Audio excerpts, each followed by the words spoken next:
Welcome to another part of Remember the Name. Now, I started a reboot, and it didn't go exactly as planned. For the first time, you got to meet Larsa, but no luck. There was no Koivo, and there was no Konata, nor was there our new member, Inukai. Maybe it's me. Maybe I haven't been putting enough energy into this as I could be. So, I thought I will. I thought I will sit here and dedicate a good length of my time in making a good Remember the Name. Thus, I've decided to come up with a challenge. A challenge for myself, and a challenge for the rest of the week, due to that's part of this whole blogging thing, and all that jazz. And here is my challenge. Go onto the World Wide Web, find yourself a blog, or no, not a blog, find yourself a fanfiction. Find yourself a fanfiction, and read it. Here.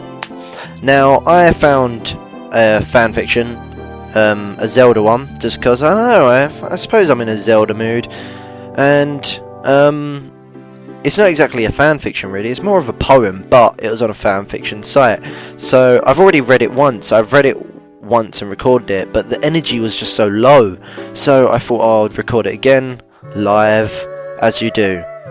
So, here goes nothing, and I hope you enjoy it, but first of all, as it says at the top of this fanfic, The Legend of Zelda does not belong to me, and neither do I own any of the characters. Now, let me continue with the fanfiction / poem. The Legend of the Boy. A legend exists of a boy with a sword, of a demon, a dragon, and the world that will behold. No, wait, 'twas no demon or dragon at all. I'm confusing Enigma was yet to befall. So, okay, let's start over with the boy with the sword, and a wonderful fate that only he could afford. Let's move forward, shall we, if time will permit, to speak of his green tunic that would not fit. As he hustled and bustled to make it slide on, this gave Ganon plenty of time to respawn, and to gather more army of tremendous force. As the boy fixed his blonde hair and cleaned his horse, and as Ganon spread his evil through the land, the boy gave Hyrule somewhat a helping hand, from chickens at the Lon to collecting off the pose, to visit the Dampy and the and songs that slayed foes. The tired boy angrily finally travelled through time, by sealing the sword which was clearly spelled crime. The tunic grew with him, and the tunic grew with him, or it stretched too far, and considering the blood made him search for a bar. I'm just scrolling down.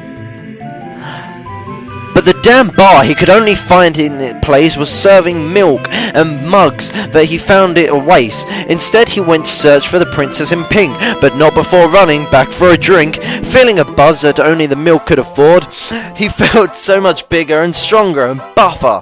He confronted Ganon with his sword and shield in a beautiful rose and tulip poppy fields, but agreeing together it seemed quite obscure and not fitting their characters or the action scene.